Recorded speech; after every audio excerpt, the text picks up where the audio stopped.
Welcome back to the Black Girls PDX podcast. Today's guest is Lametrius Davis, and we talk about what it's like to be a Division One athlete and coming from Portland, moving to Hawaii, playing football, and trying to go pro, and then realizing that going pro in football might not always be the ultimate route, but going pro in something else can be. And just to put this into context, Lametrius was one of my old roommates. We played together at the University of Hawaii, and we really just sort of reminisce on our playing days and what we enjoyed and what we didn't enjoy. And so, for any future student athletes, future football players that are looking to get a scholarship, this will be definitely a good conversation for you to listen to from two student athletes that went D1 and had some success. So, without further ado, let's get it started.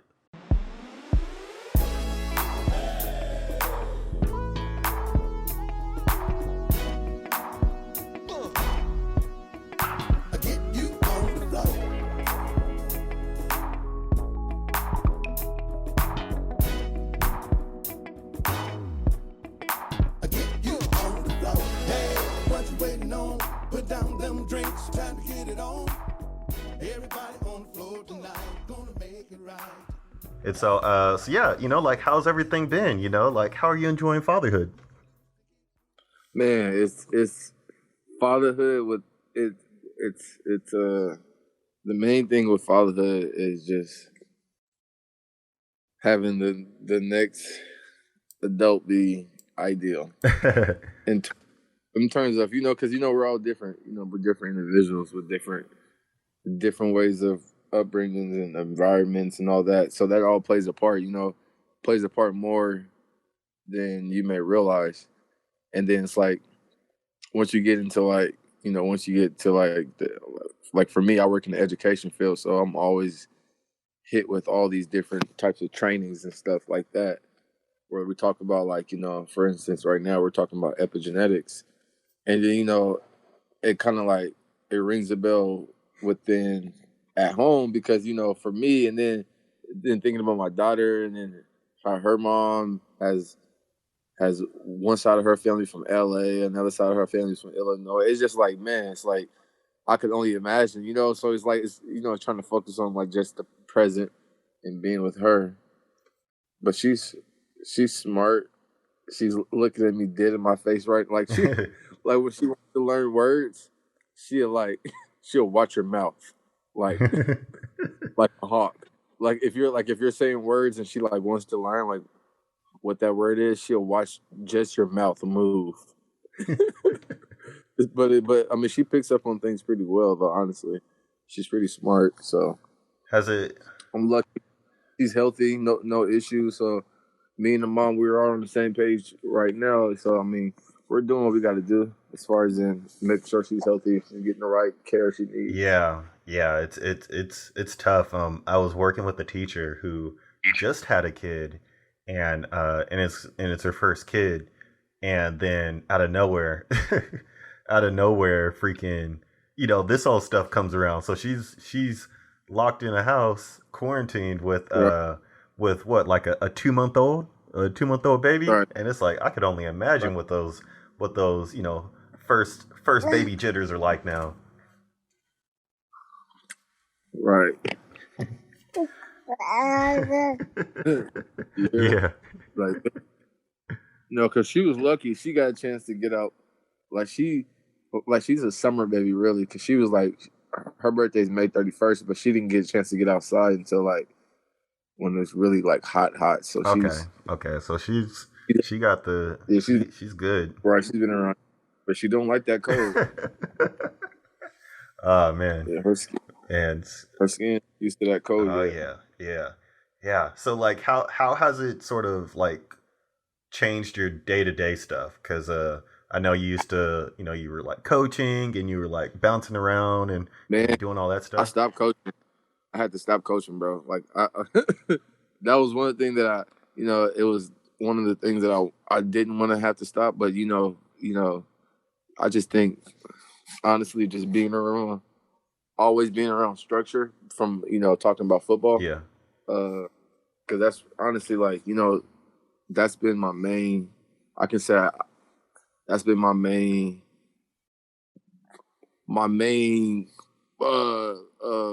task that I've had that has been like the most structured, and that has like reasoned with me like beyond football or outside of the football locker room.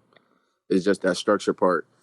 But just knowing that I have to have responsibilities, like knowing you got to take care of stuff, knowing like for instance when you play football, like if you don't do the classwork, you're not playing football. If you don't go to the weight room, you're not, Yeah. just knowing like you have to get stuff done.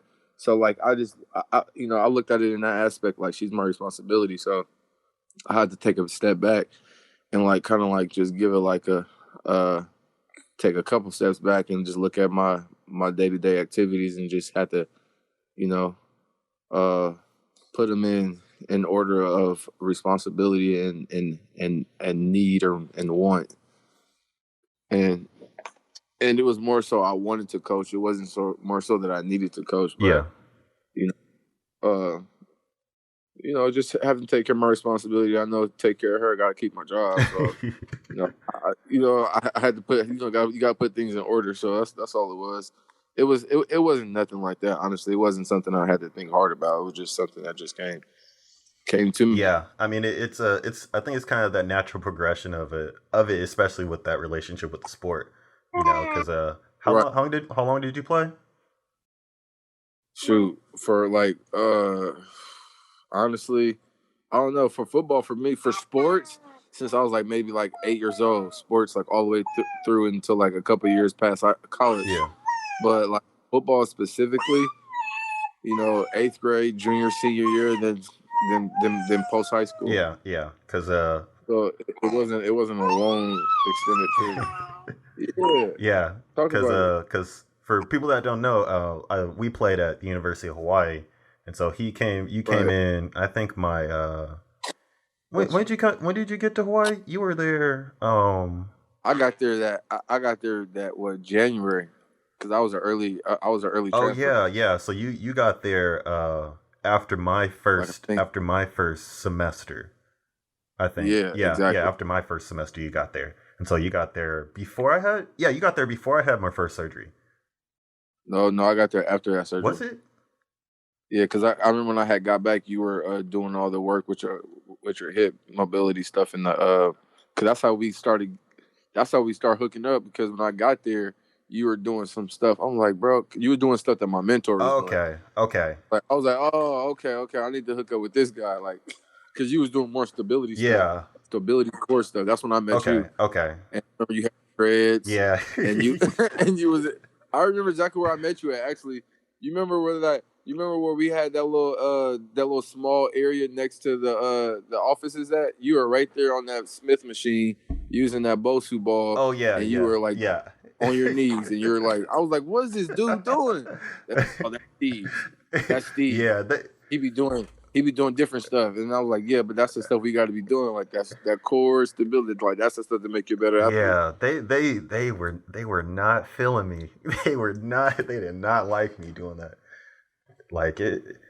Yeah, that was okay. So you got there after my first year. So okay, so after my first surgery.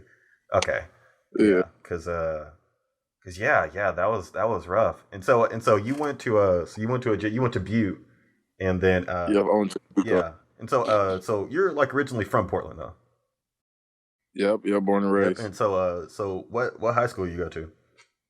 I went to Roosevelt High School. Roosevelt High School, and then from there you went straight in, or were you getting like recruited out from high school? Well, actually, I was supposed to be going to Oregon State, but there was a long so the situation behind that was I honestly didn't. I never like growing up. I never thought I was gonna go play football in college. Like that wasn't something that I used to think about. And college wasn't even like wasn't even an idea as much so as just wanted to have continued learning and just to go see something different besides being in Portland. But I had got recruited out of Oregon State, but I needed to do my SATs, and then I went into they say I went into the wrong room, but I'm like, if y'all go into the wrong room, because SATs they give you they give you the countdown like a roster, like a regular school. Yeah. They'll tell you who's supposed to be there or not. And I guess like maybe like 40 minutes into the SATs, I was doing the Spanish one, and I was like, what? They were like, oh, you're in the wrong room. So then I didn't even get to do my SATs. So then you need those to get into college. And then after that, it was just like, all right, well, let's think of plan B. I ain't gonna really trip about it. Like I said, it was never like a destination that I had for myself long term. So I just was like, all right, plan B. I can always get back there, but let's think of a plan B at the time. So I just didn't do my SATs, and I just looked up different JUCOs to go to because I was pretty much a qualifier out of high school. Yeah. I didn't have bad grades or anything like that. I just didn't do my SATs. Okay. Yeah. And and that message just they keep changing it too. Yeah. They do because so they had originally said that I can do like a one-on-one test in person, and then like it got to the point where it got to the higher ups all the way in New York. It was really like it was serious, and even Oregon State, and I even respect them because they still try to push for me to get a SATs and talk to the people they knew, but they weren't going for it. So it was just like whatever, it is what it is. Yeah. Dang. Because you would have ended up being there with Mana. Right. I would. Because that's crazy. Yeah, you would have ended up being there with Mana. Yeah, and so you ended up going to Butte, and so because I remember you and AG kind of came into as a package deal, right? And so did you know AG prior to going to Butte, or? Oh yeah, well, me and AG, me and AG been knowing each other since 6th grade. Man, it's crazy. Like I said, when I met him in 6th grade, it was basketball. Well, he played football, but it wasn't something that I was really playing. I was just playing basketball because that was the easiest sport you could get your hands on and play with your friends at any given time. So that was just something that was just easy to get to. But me and him, we've been knowing each other since 6th grade. Went to the same middle school actually. Okay. And he actually lived across the street from my grandfather, from my mom's dad. He lived right across the street from him his whole life. So that was kind of weird too, but it was just kind of destined for that to be. Yeah, I guess. Yeah. So did you guys planned on going to the same school, or what? So me and AG went to the same middle school. I left after during my 8th grade year. I left because the school had mold, and the school had, I don't know if you know about Whitaker Middle School, but there's a whole big historian there's a lot of history on Whitaker. Okay. And I don't know if you ever been to down 42nd where that track is. That track where that big old empty lot is. It's like an empty lot of grass, and it's a big track on 42nd in Killingsworth. But that's where Whitaker used to be at. But they had mold at the school, and they had radon chemically, and it was a lot. It was bad. It was a lot of. It was a huge lawsuit on the school too. I think still to the day. But so we went there. But my mom, she found out about it. She made me switch schools my 8th grade year. I think he stayed, but so I switched to a North Portland middle school. But where we were at Whitaker, you were next to any high school in the city. And at the time, I think he went to he got accepted to Benson, and I went to well, actually I was gonna go to Central Catholic, but I had broke my leg, and then I had went to Roosevelt instead. I just went to Roosevelt High School where I was at. It wasn't even I didn't plan to go to Roosevelt, but you know how you just oh, all right, I just go to my neighborhood school, even though you know your neighborhood school ain't the school you want to go to, and you go the last second to get all signed up. That's who I was, and then we just went to different high schools the whole 4 years, and then we met back up. But I would do summer school, and my summer school would be at his high school. Okay. So we will always see each other during the summertime. Summer school is every day for maybe a month and a half, and then we would just always talk about what school we were gonna go to next year, high school. And I almost got him to come to Roosevelt, but his mom wasn't having it. It was too far. And then I don't know. We both made the All-Star team. Actually, that's what happened. We both had good senior years.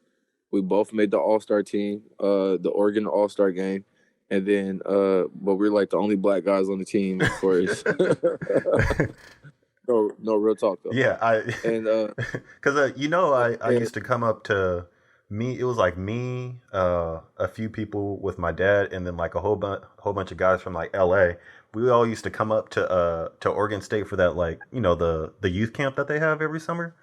right, And we right, used to just beat up on all the Portland and Washington teams because we were right. like the renegade squad. So we just come up, beat up on them real quick, get the trophies and stuff, and then we would roll back down. Yeah, and I believe you. But yeah, we and then we met back up there and we started talking like we really didn't. I don't know about him, but like me personally, I wasn't like I was training for football. Like I guess once I started training and I started seeing like the transition of like what I was applying myself to and like the incentives behind it, like the speed getting better, like moving better. Then I started to really start thinking about it to a different degree, like as far as if I want to play football at another level. And then once when me and him was talking, he was talking about going to a school in Arizona because his uncle had coached there and he had a free scholarship. Okay. And me at the time, I was like, bro, I didn't know where I was going. I was just playing. Like, if I played good, then I was gonna base my decision off of that. Like, because quote unquote, you're getting like that was my first time ever like putting myself out there as a football player Yeah. to play against like top talent, I guess they would say. And like that year, we had like there was like three quarterbacks. One was going to Oregon State, one was going to Cal, one was going to Oregon.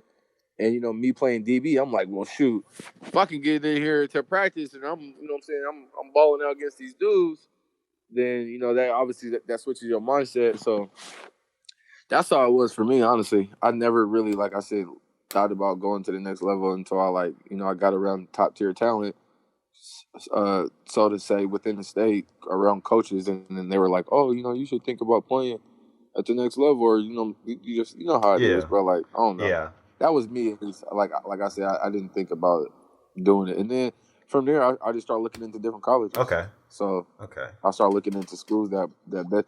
And you know what's funny is when I first was looking at schools, the first school that I was going to go to was Bakersfield. Bakersfield. And then, yeah. And then the second school I was going to go to was Fresno City College. Yeah. Fresno. It was always everybody that I worked out with that didn't go D1. They were always either going to Fresno or Frisco City.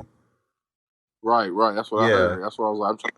And I was like, I'm just trying to go where like there's gonna be some top talent at. Yeah. So I can see where the dice roll. Because you really don't know until you get to that first year D1 or you get to that first year JUCO. You don't know how good you are really. Yeah. If you you're like borderline, you like people say you're good, but you never played against a good talent. That's gonna be your opportunity to find out. Yeah, which is and I always like laugh about like my experience in college because I really didn't get a shot till I got to grad school. I didn't get a shot to do anything. College is crazy, man. College is a big old business. Like That's all it is, bro. That's all it is. It's a big business. And it's just a big business. That's all it is, man. Yeah. It's so many things that I wish I would have known. But then looking back, it's like, man, I'm glad I didn't know because I would have. I don't know how I would have acted. Yeah, Like it's it's one of those where if I were to tell anybody, like, if anybody were to say, like, oh, he had a good year, his junior year, sophomore year, should he stay? I'd be like, no, you need to, right. you need to go get paid. You can buy a degree after that point. Right, it's true. And I told one of my little my mentees, but I call them mentees, but it's like my little bro. I've been knowing him since 6th grade, but he's going to be in college next year. And that's what I told him. I was like, look, man. I was like, if you can leave after your junior year, go, bro. Don't think about none of that. He's like, I just want to get my. I'm like, I'm like, yeah, you don't know yet. It's like, okay.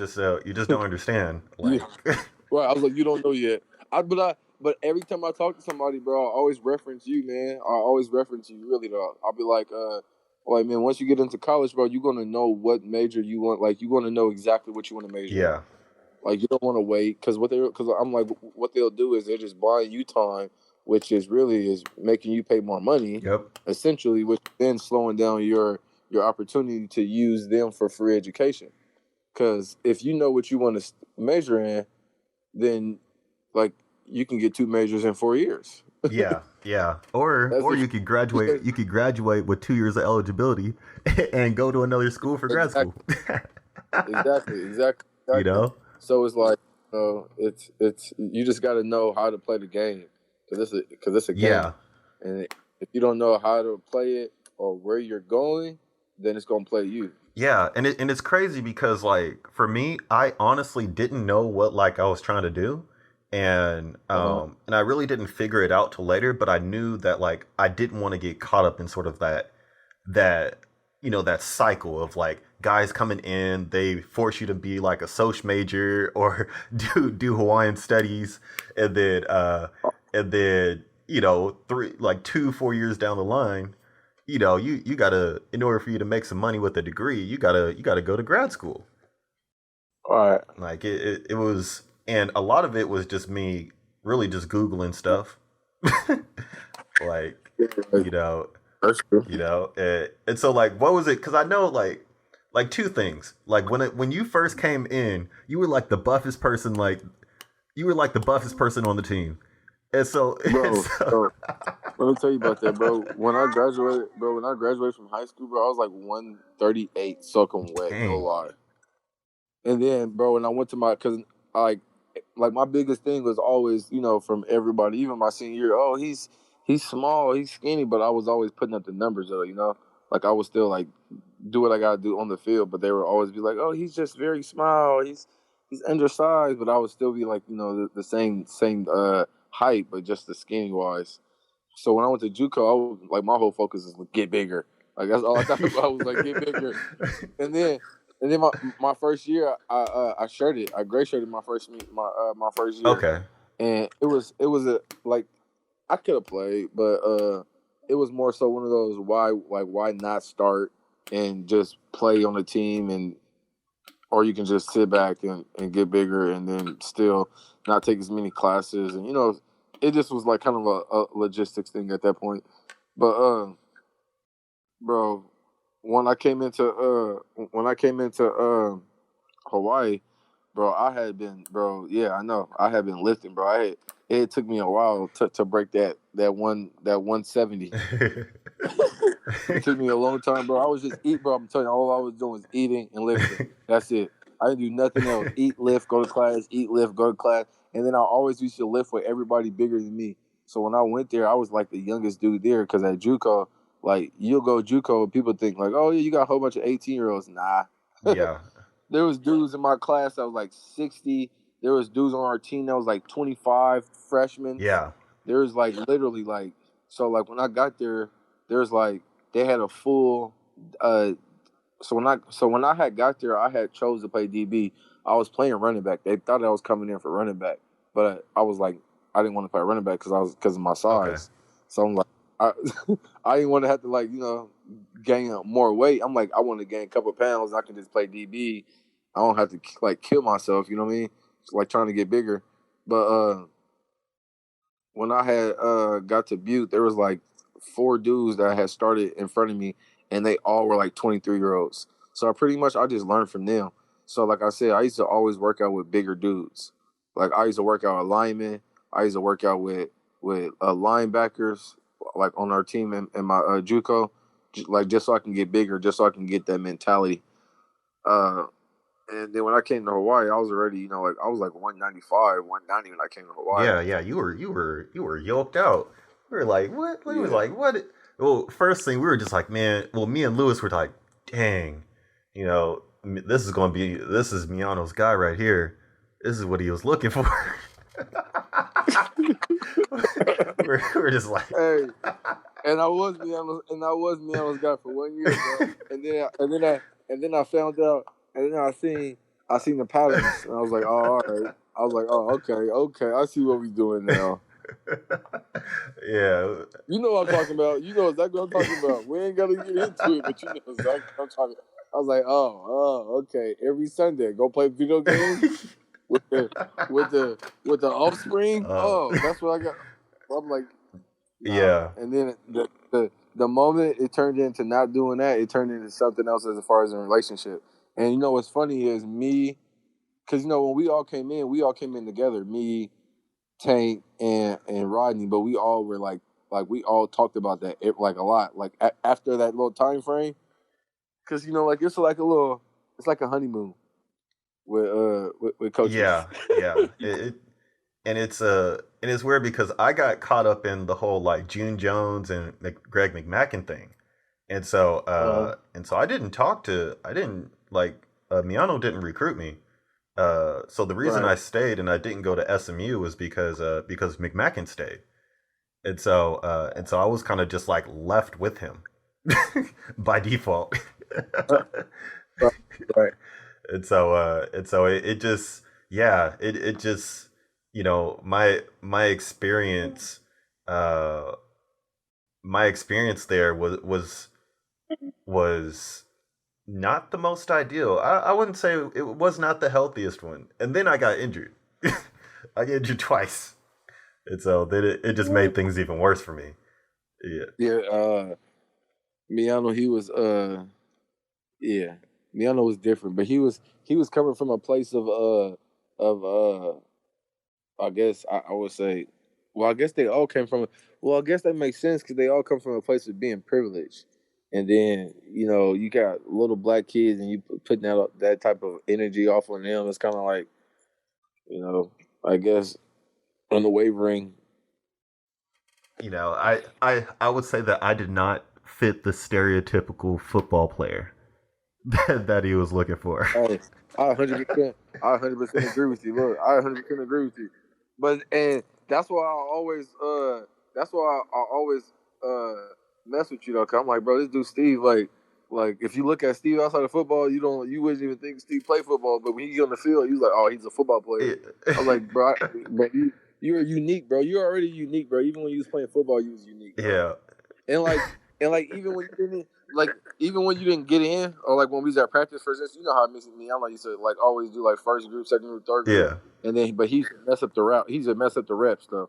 So like the third group wouldn't even get reps, or second group wouldn't get their reps at all. You know what I'm talking about? I never But got reps. but you will always be right. But you will always be right there. But you would know everything though. Like you would know all the calls. You would know all the places everybody's supposed to be lined up at. Like you will always know that. So like it was always like you can always tell like, yeah, this dude, he ain't getting his reps, but this dude know what he's talking about. This dude, and then on top of that, you used to always put the work in.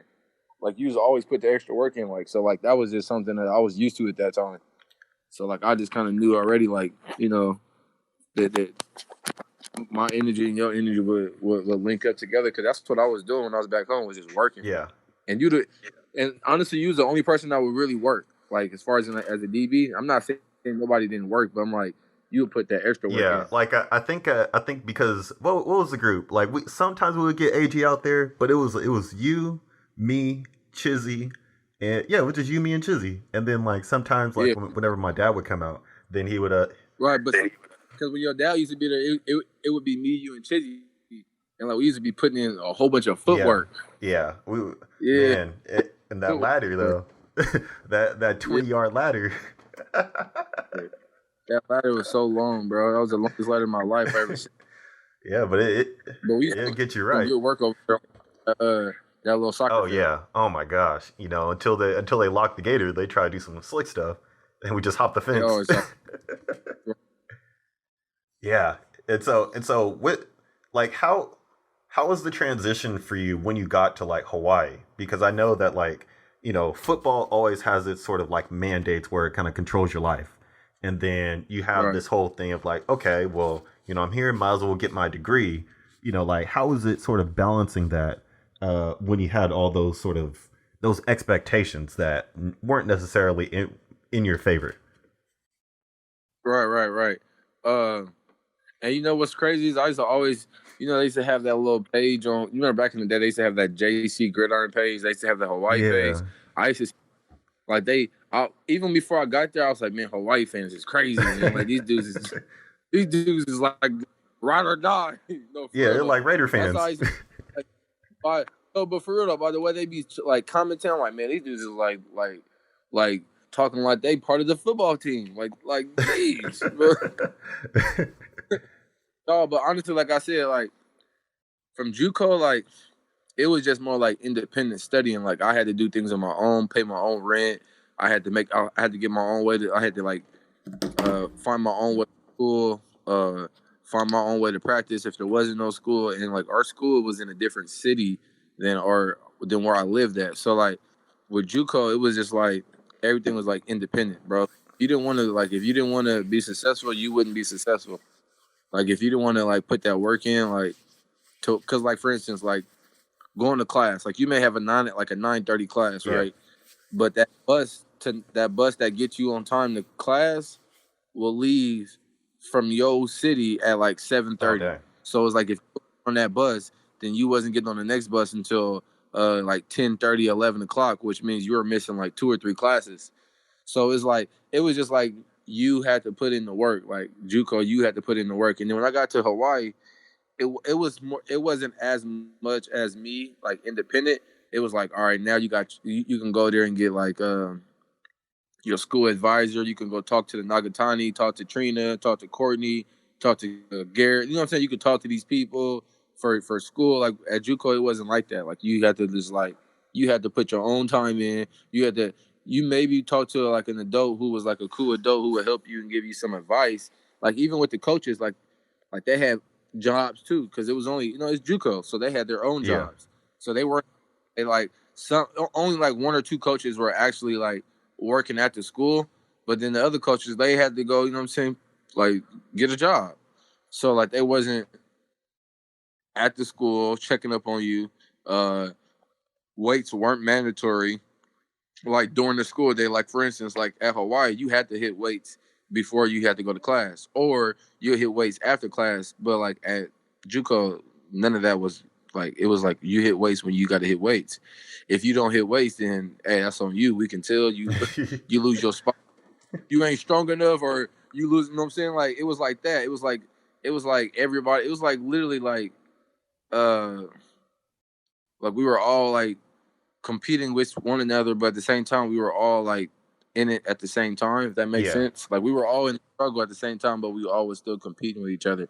Like, like in the culture, he would put like, for instance, he would put like 3 or 4 DBs in the same house in JUCO, and like in JUCO, that's like more disrespect to anything because it's like here nobody has a scholarship.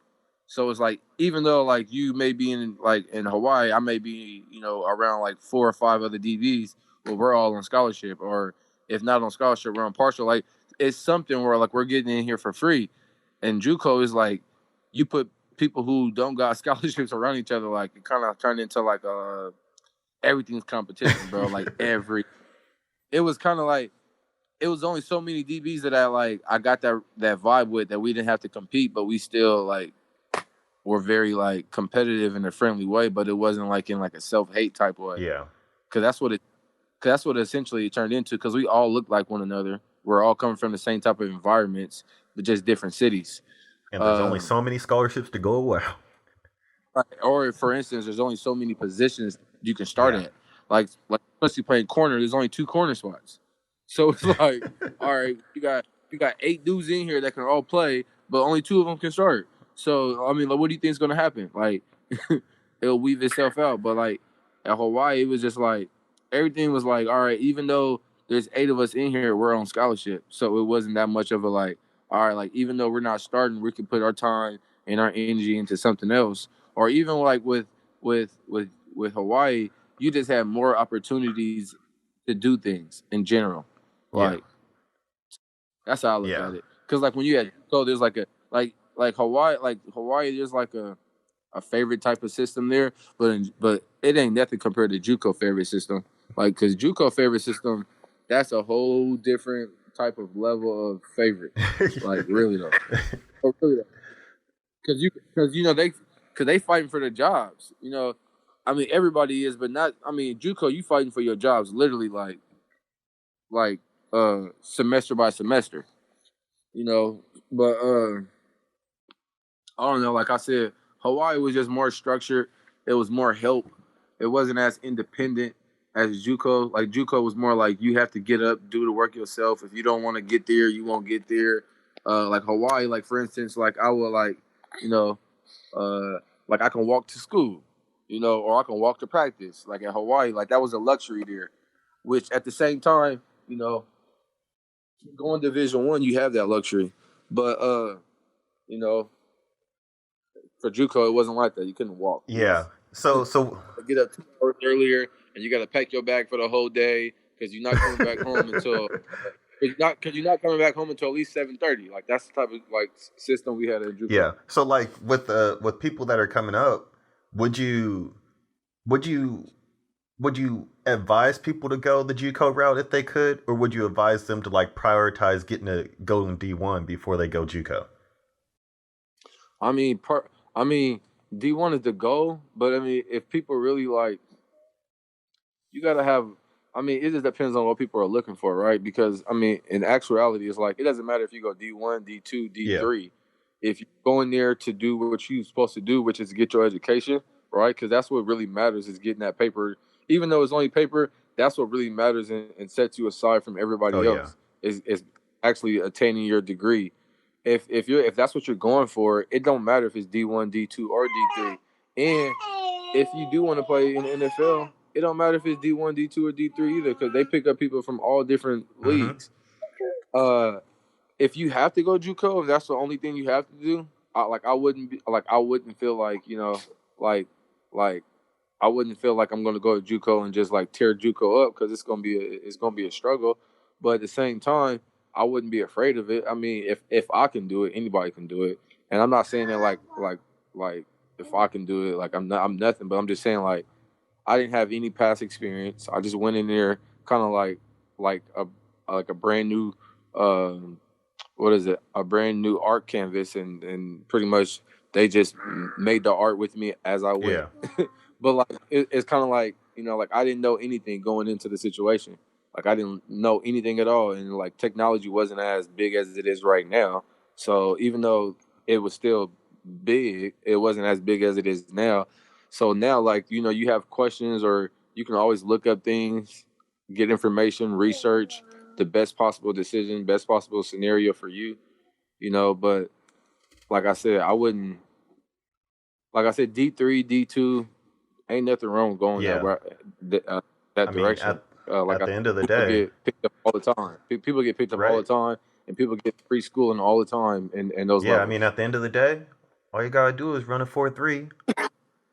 if you right, it don't matter. It don't even matter. You can go, because really, if you want to be real with you, you can go JUCO, right? You can redshirt a year at JUCO, stay 2 years at JUCO. You be 3 years removed, be able to run a 4.3 and go straight to the combine.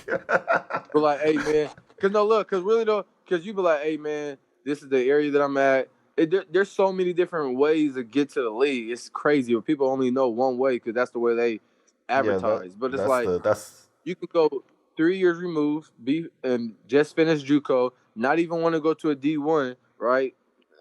This is highly not likely, but not want to go to a D1. Talk to the university or school in your area, ask them to run at their pro day. Boom, bam.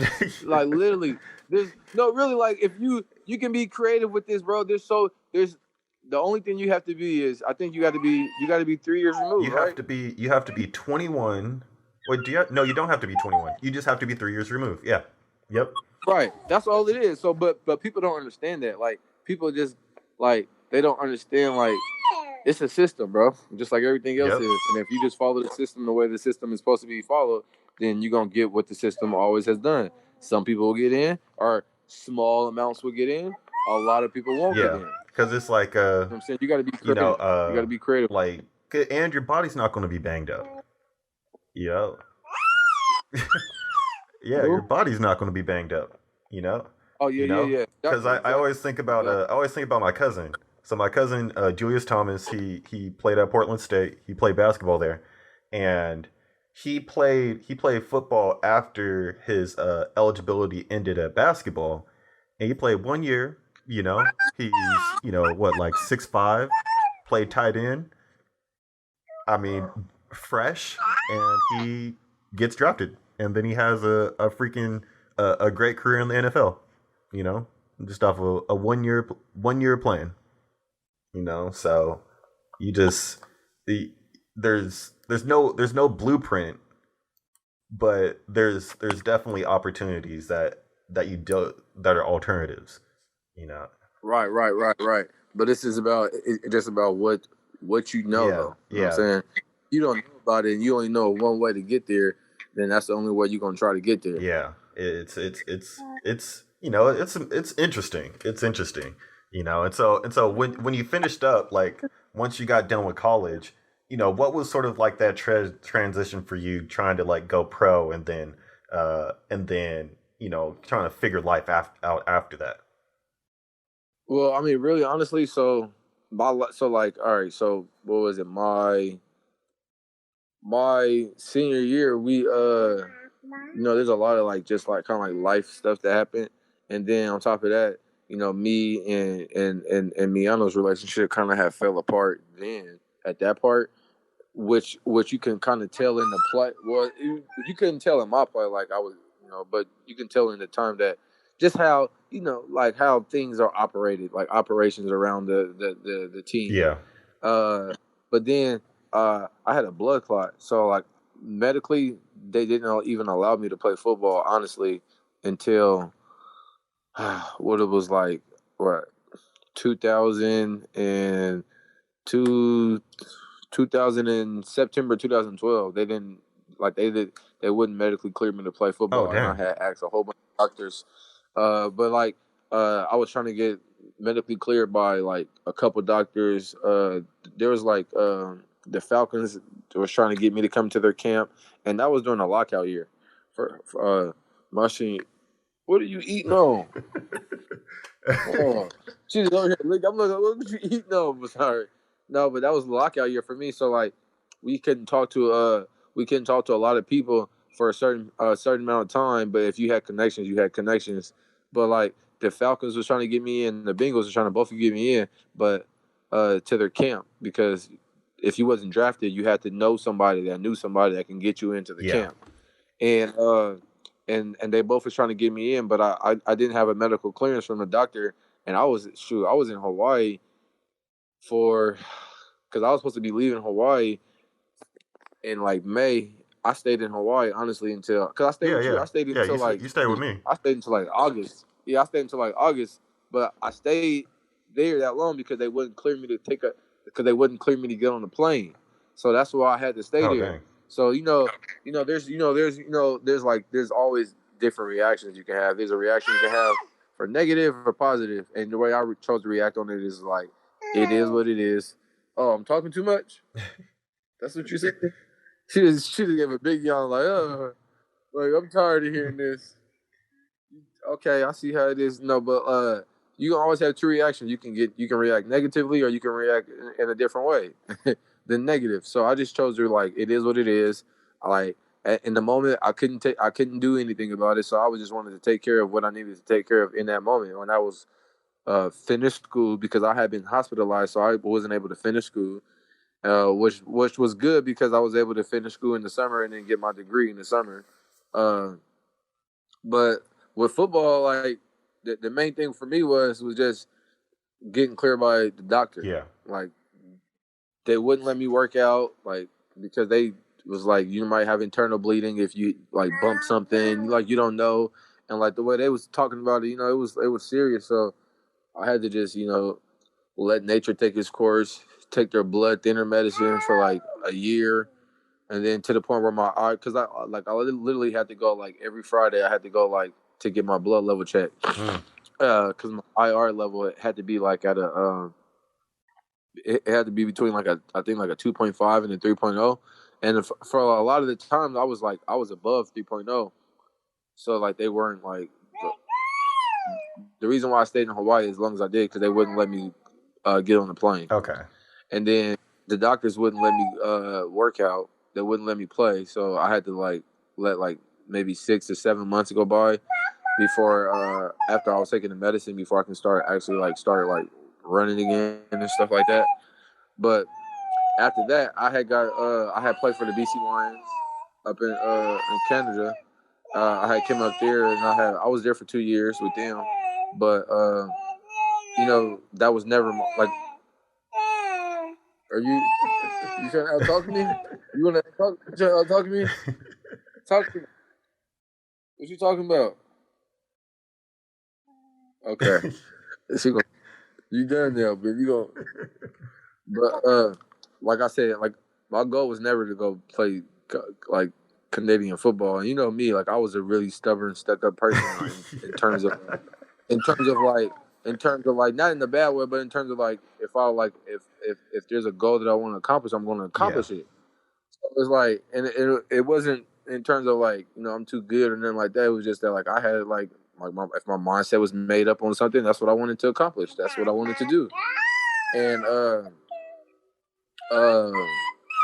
I didn't care what was in the way. Like that's what I wanted to do. But then as I started doing the Canadian football and started just seeing like the pipeline of how they like do the system, and I started seeing like the business aspect of it, because I seen the business aspect, but always from the school version, not from like professional version.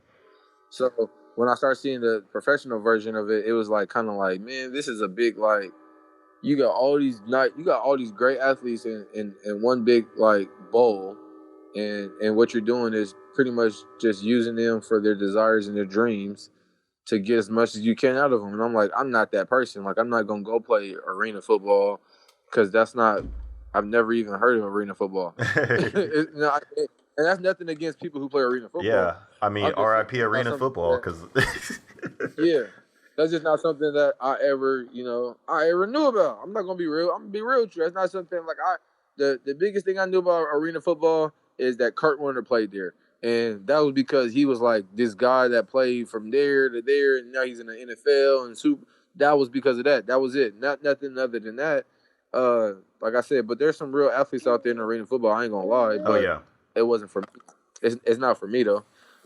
It's not for everybody. It's not for every football player. It's that was one of the things that I had to like deal with, because when I didn't get picked up, I was finishing up my master's thesis. And so it got to the point where I was like, I could go arena after trying to do the whole like, go to the camps and then trying to get into Canada and then traveling all over the place and spending a whole bunch of money just to get a shot. I was like, man, I got the call from arena. I was like, I'm good. I had 2 hip surgeries. I'm working on my thesis. It's like, I'm good. I think I'm gonna leave on my own terms because,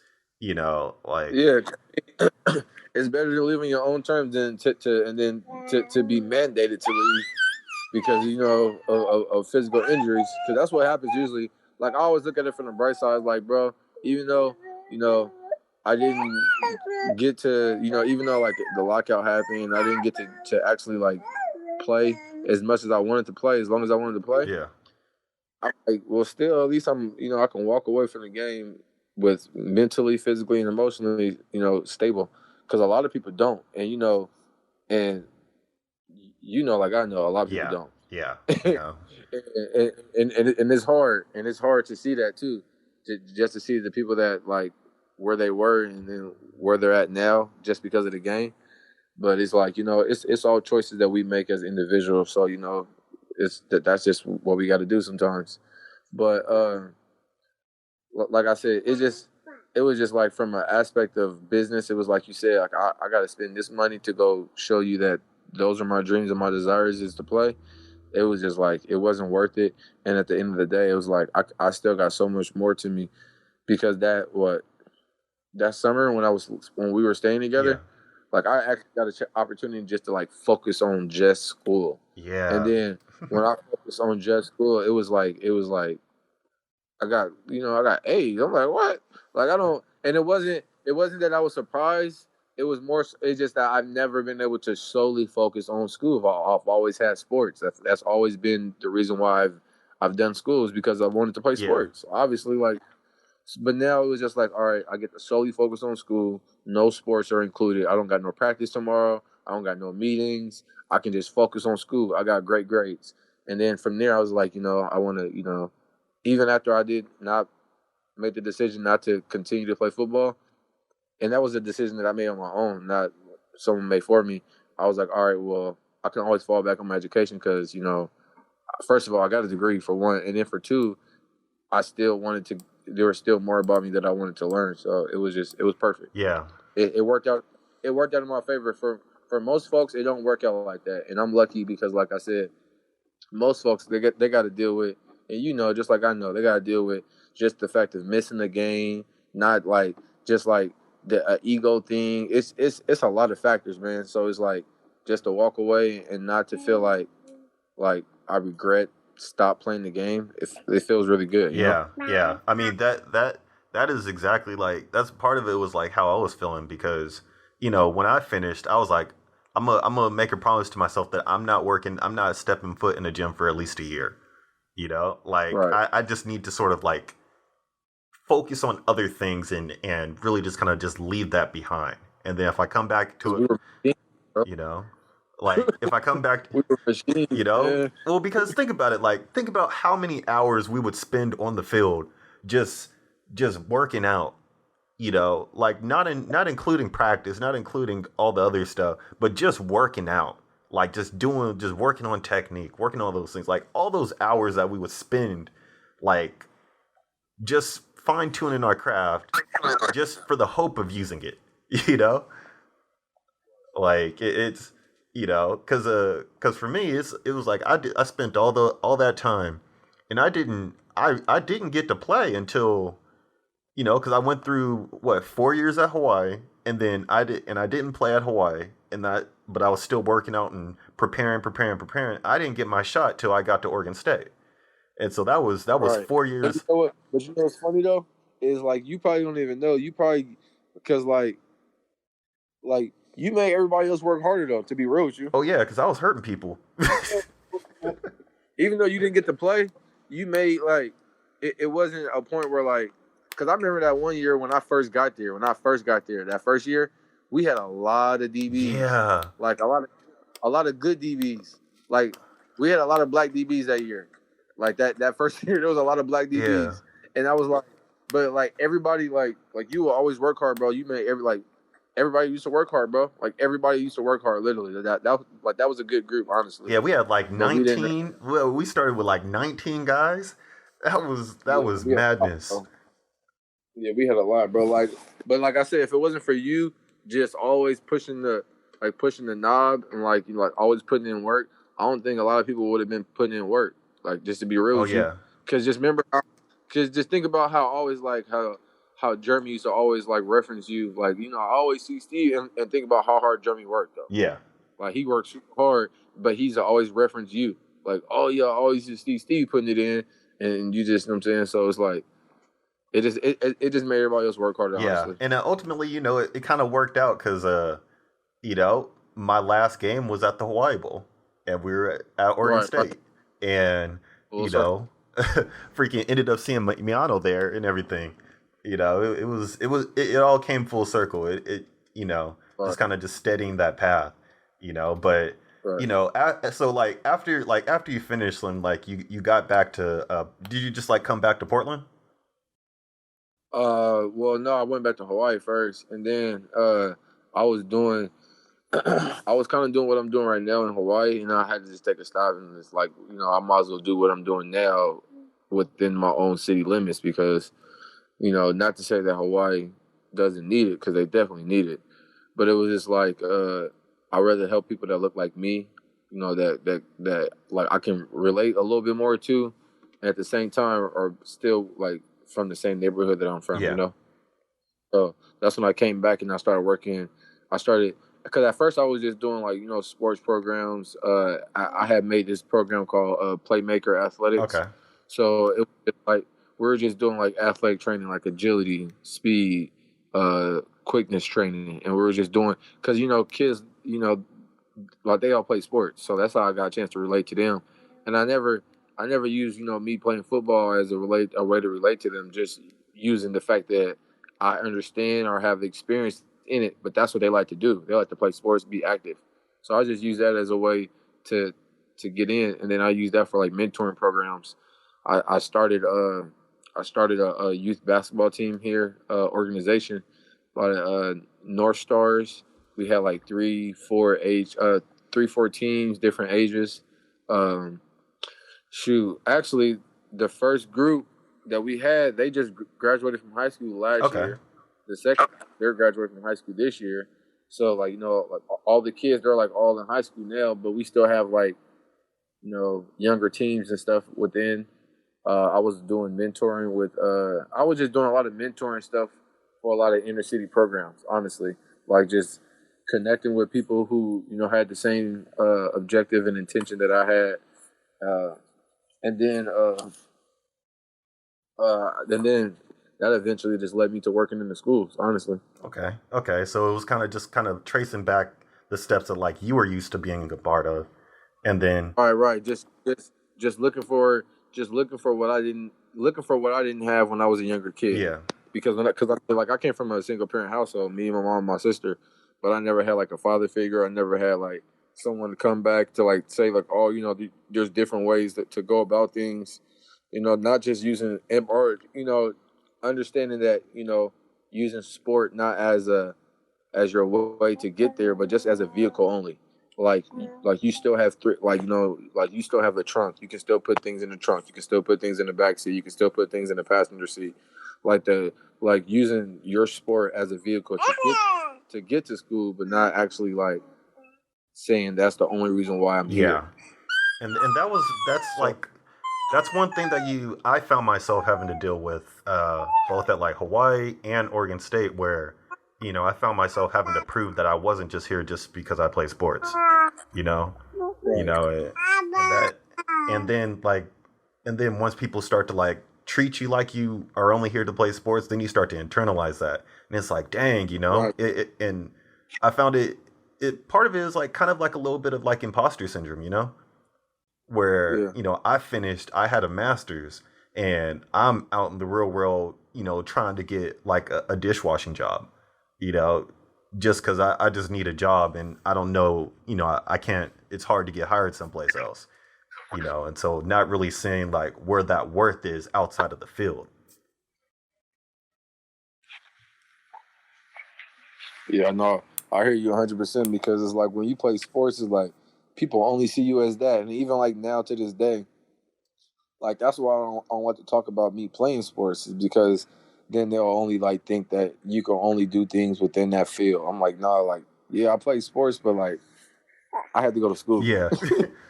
It's like I got a degree. I had to go to school still. Right, like I had a degree. Like I had to go to school. Like it wasn't just I went to play.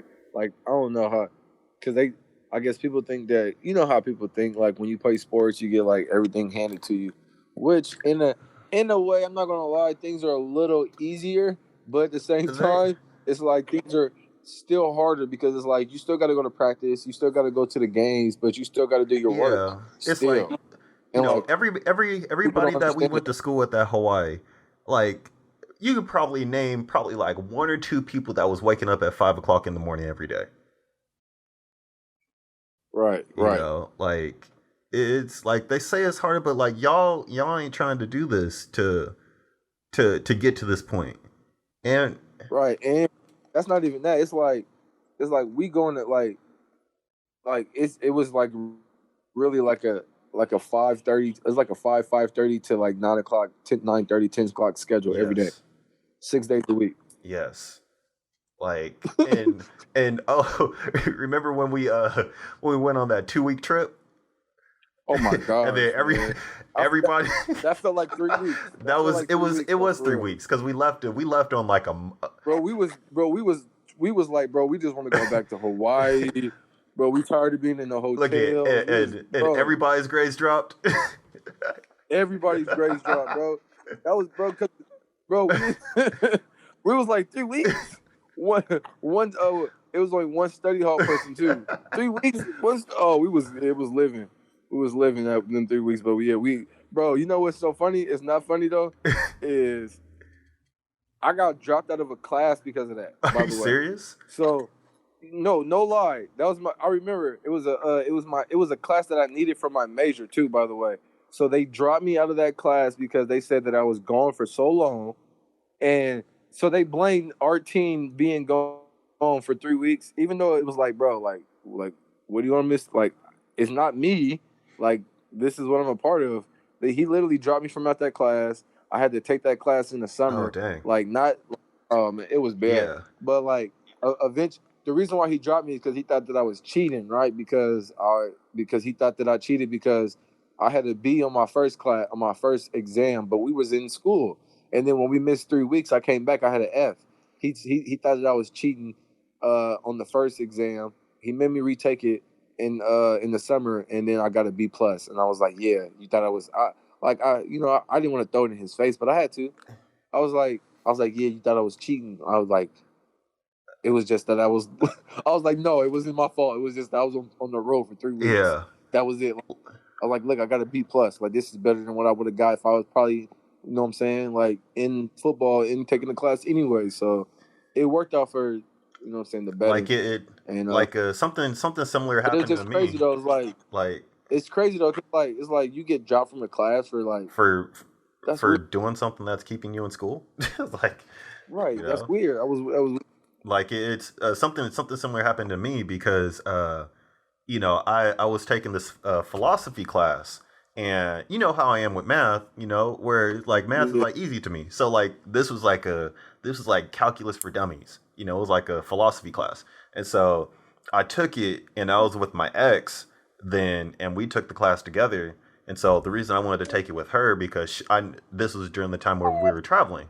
And so I knew that like I right, could get all my notes from her, and she needed help with math or with philosophy, so I could like she would give me all the notes, and then I would teach it to her, and like that was it. And so at the end of the year or at the end of the term, I get my report card and I have an I on it, and I'm like, hey, like why the heck do I have an I in this class? This is supposed to be my easy class. This is supposed to like right. offset the bad grades that I get from traveling. And so, come to find out, he thought that I was cheating because it didn't make sense. He was like, he said it didn't make sense for a football player to have such a good grade in the class when he wasn't there half the time. And so I was Yeah, like, you don't know who you're talking to, like, right. You don't know who you're talking to. you Yeah, I'm know. And Steve. so Yeah, man, it's crazy, and bro. so I ended up recording the conversation, and then giving that to Trina, and then Right. because he was trying to get me kicked out of school and suspended and all that stuff because he thought I was cheating, and so I gave that stuff to Trina and everybody in the Nagatani, and then they took it to the dean of the school and everything, and it became this whole deal. And then this fool gave me a B plus. I was like, dude, like, Right. man, like this is like this is some BS. And so, like the what they don't tell you, or what people tend to like offset is like, it's not like we're doing all this stuff for free. We don't get free stuff. Like Right. we had to in order for us to get new socks and We shoes work and a full stuff. time job, Yeah, in plus, order to get bro. new It's a socks full and time. shoes, we got to like take a knife to them and start ripping stuff.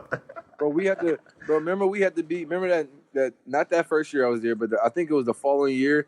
Miano had us be on the field every morning by like 6 o'clock. Yeah, We had to be on the field at 6 o'clock in the morning. yeah, because we weren't winning.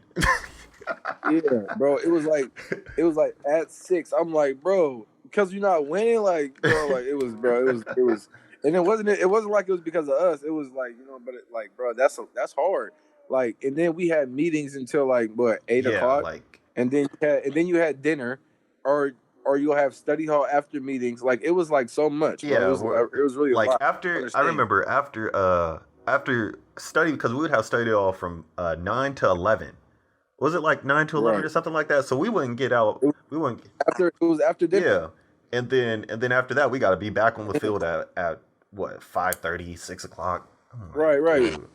dude, Yeah, bro. It was a like it. Yeah, the program can. But I'm gonna be real with you. I didn't know how because when I went to like Chico was still like, a lot of Europeans.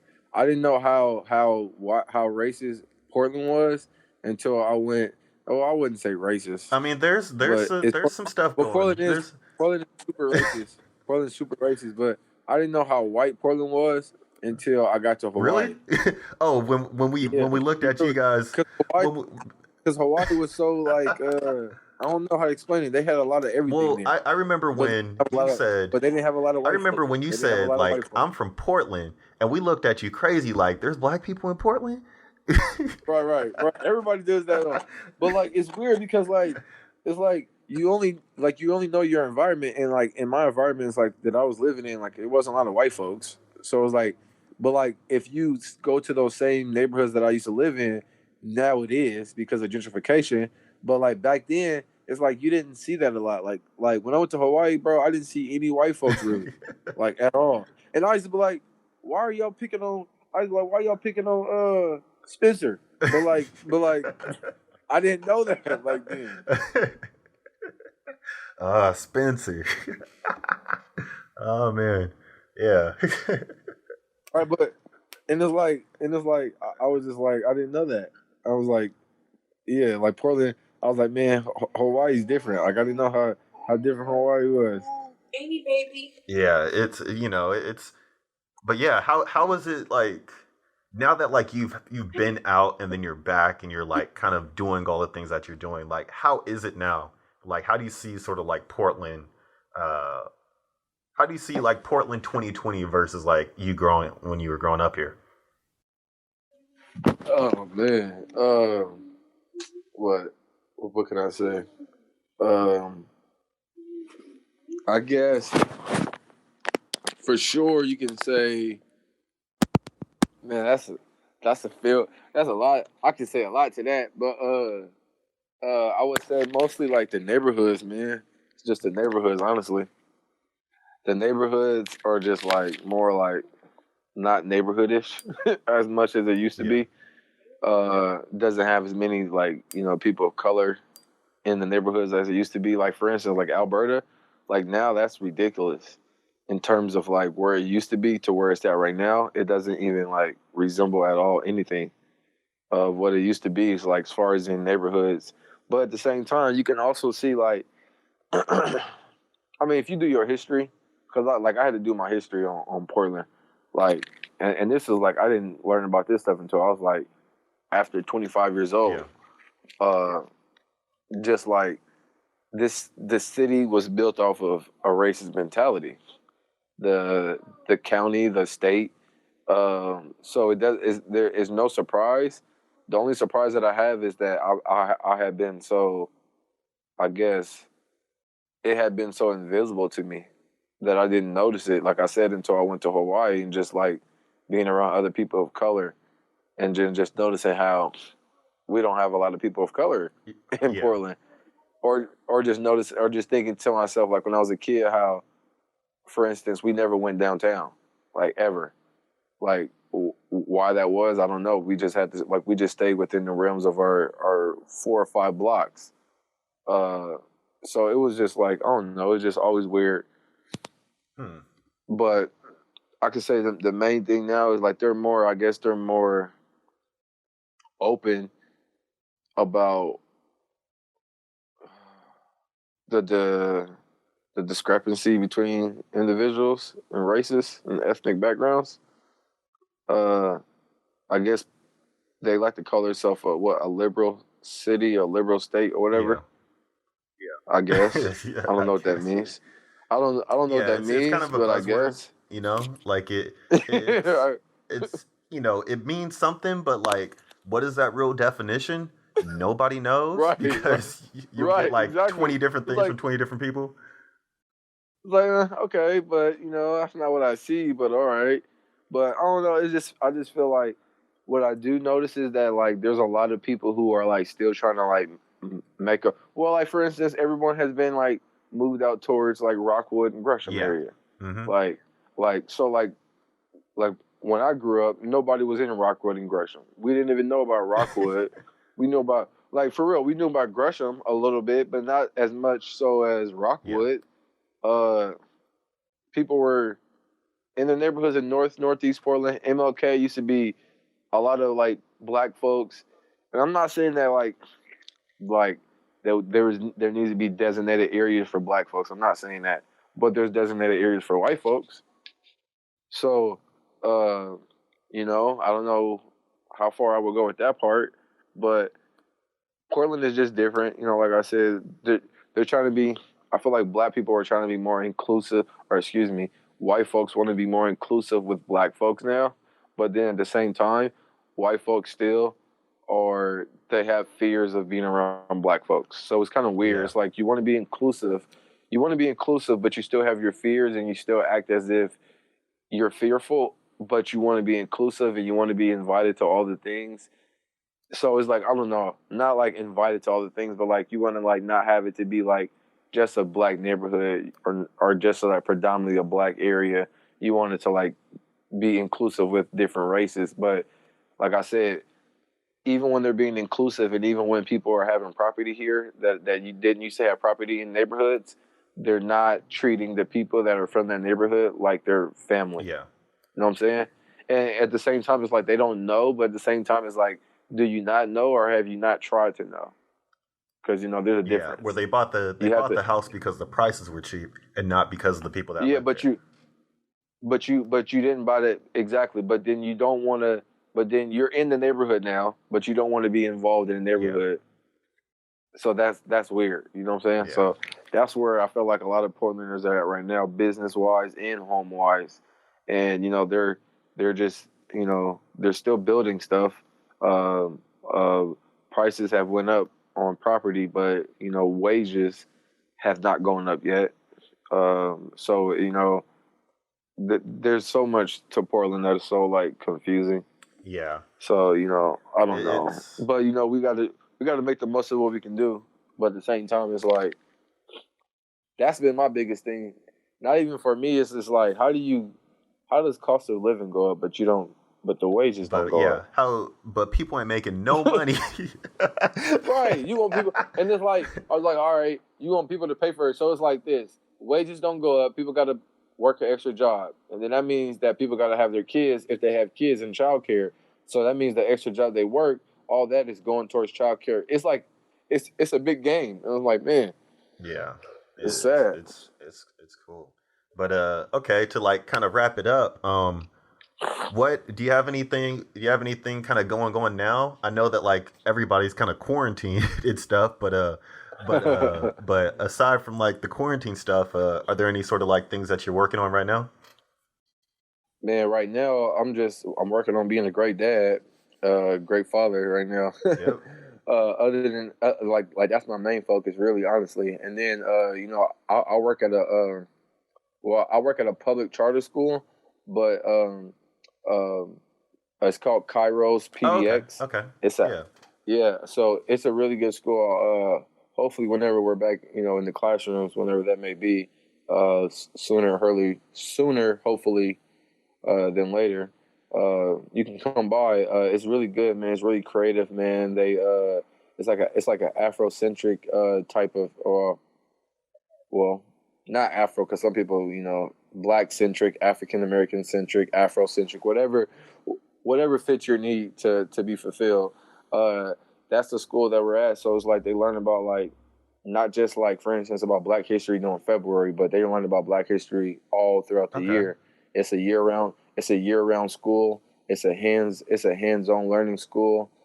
As far as in uh, a lot of creativity, a lot of different. It's just different from outside of our regular public uh, elementary Okay. school.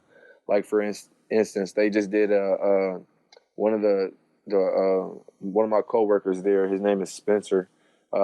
He did a filmmakers class for I think third through fifth grade, and they all got a chance to make Oh, film, nice. and then they got a chance to like edit it, just make their own film like from like starter to like end, and then they got a chance to show their film at the Clinton Hall, or is that what it's called? The Clinton Theaters. Okay. Okay. Yeah. Yeah. Yeah. That's So and they did that right, all and then within like the program, all within the school. yep, Ooh. all within the school. And then there's all within the school. So the person who works there, I think he's he's been working there for 2 years. So yeah, all within the school. And then like they did like there's an aftercare showcase maybe earlier this month.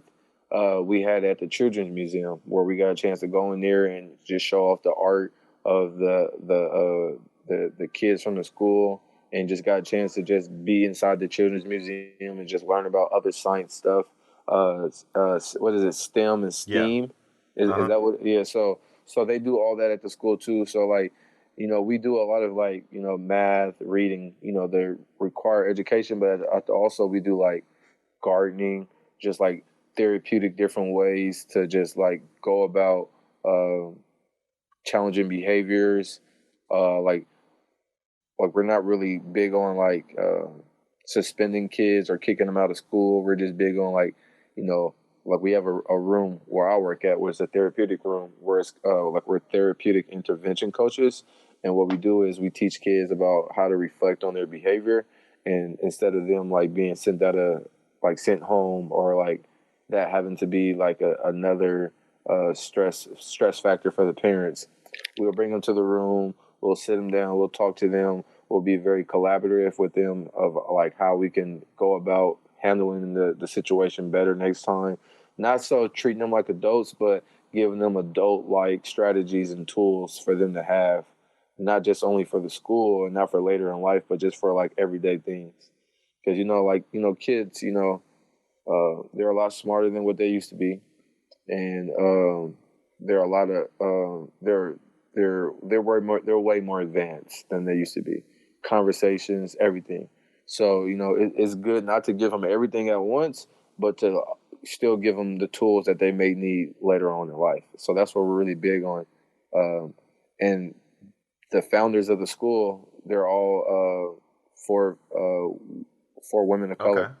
So it's they like to call themselves overachievers. And like they all have their masters and beyond in education and such other fields that they're at. So like even though they're founders, like they all work within the school. So it's like one lady, she's the founder, but she's the principal, and so she goes to every class, like she's there every day. One lady, she's the founder, but she's a part of the HR team, so she's the logistics person, so she's there every day also. So like literally everyone who's the founder, they're at the school every day.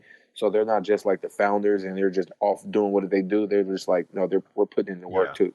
Like, and we actually just had a 10-year. We just had a 10-year. We just received a 10-year extension on our school. Oh, nice. From the Portland Public Schools. So Oregon traditionally they're not charter school friendly, but we just got a 10-year extension, and that's like I believe the first time in Oregon's history that they gave like a 10-year extension at one time to a school. That means you guys are doing something right. That's all that means. Right. And I me personally, I just got a part of the program, but like I said, like I told them, like I've had my eye on them for a long time just because of what they do and how they go about doing it and their mission. And like I said, I'm just happy to be a part of it, happy to be a part of the team. Everybody there, we all have the common goal, like to just make sure we're equipping these kids with the tools they need to be better civilians in life. Yeah. You know what I mean? So. Yep. Because at the end of the day, it doesn't matter if you play sports, doesn't matter if you go into becoming an entertainer or engineer or whatever. At the end of the day, you got to go home and you turn on the TV just like everybody else. Exactly. And you know what? And just to end on that, I think that's the good thing about this whole situation is like it's kind of bringing people back down to like even playing field. Like, hey, yeah, you're rich, but that money's not covering you up from getting sick. Like you ain't Corona rich. Yeah, no, real talk though. It's like we're all in this together. Like, like the more people realize that we're all in this together, I feel like the more people will treat each other better. Yeah. Honestly. Yeah, and I think so. I think this is a silver lining. I was talking to somebody earlier.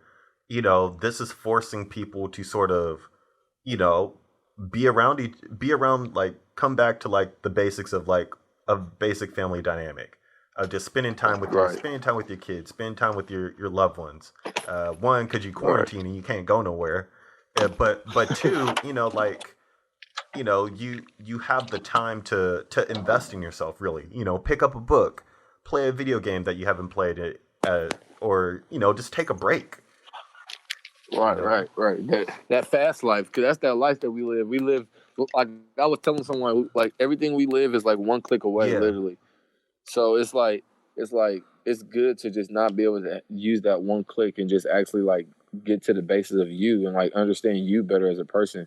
Yeah. So it's like 2020 has forced. It's like 2020 is forcing everybody to be a better Yeah. them, to get to know yourself better. So that's good. And like right now, like there's a whole bunch of deals for like those online courses, on like Right, Udemy and stuff. So for me, I've always wanted to like learn how to do like 3D animation and stuff. And so I just bought a course for right. like it's like a 65-hour course that I bought for like Mm-hmm. $11.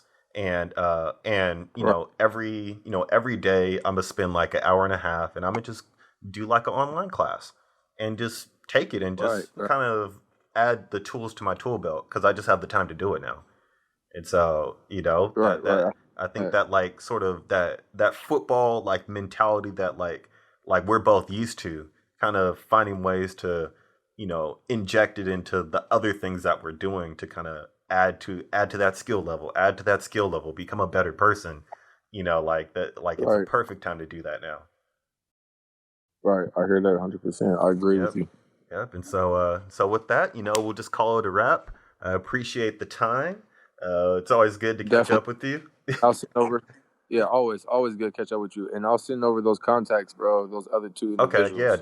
definitely, because I met up with Kaizen, uh, and we chopped it up a couple of times, and I'm gonna try to have him Right. on, but I'm also getting him connected with a few of like the game developer Right. people that I'm like in contact with, and so it should be Right. Right. try.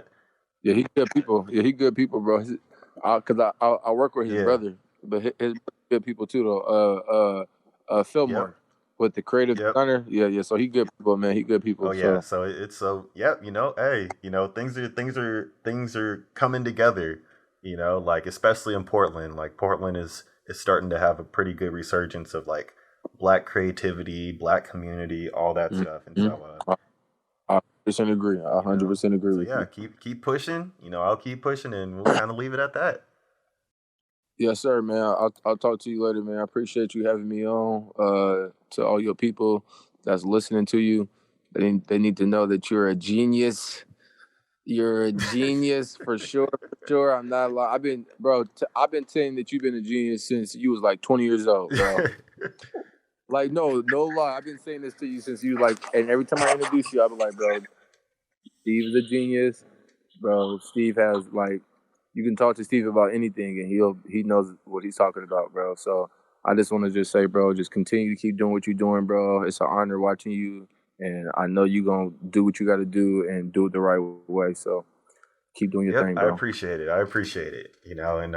And yeah, I'm definitely, now that like you mentioned the Kairos PDX, I'm definitely going to try to like get in contact with them All right, to you all know right. connect with them because You know they'll connect with you easily, bro. Don't even worry about it. But we just got to know. We don't know when that is yeah, yet because we don't know when exactly. it does come around. I'm pretty sure, bro. It'll all line up because a lot of stuff that you do, bro, will be heavily asked for over there. Yeah. So, yeah, Okay. definitely. Okay. Cool. But yep. It's have a good day. Stay out of the corona and be Def- safe. Tell the little one I said hi, and kind of go from there. all right, bro. I'll talk to you later, man. Okay. Yep. Blessings. Have a good one. See you.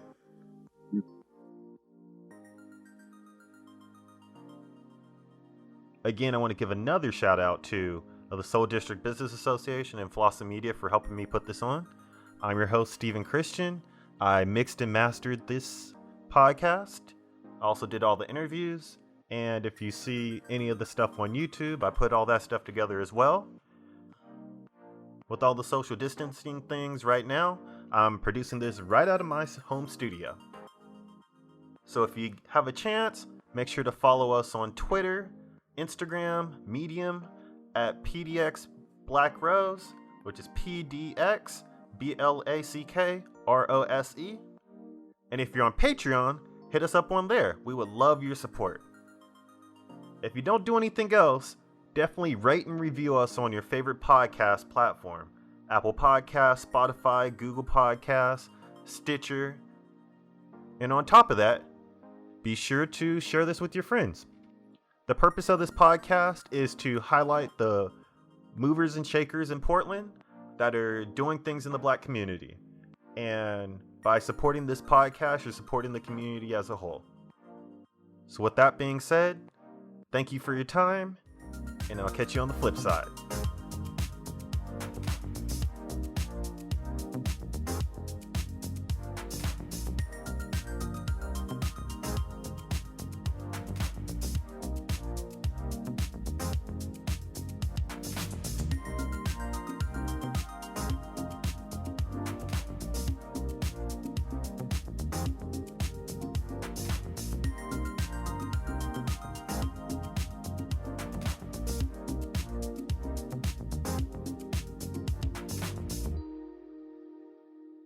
The intro song is brought to you by Andy Stokes, and the outro song is brought to you by Spring Gang from Epidemic Sound.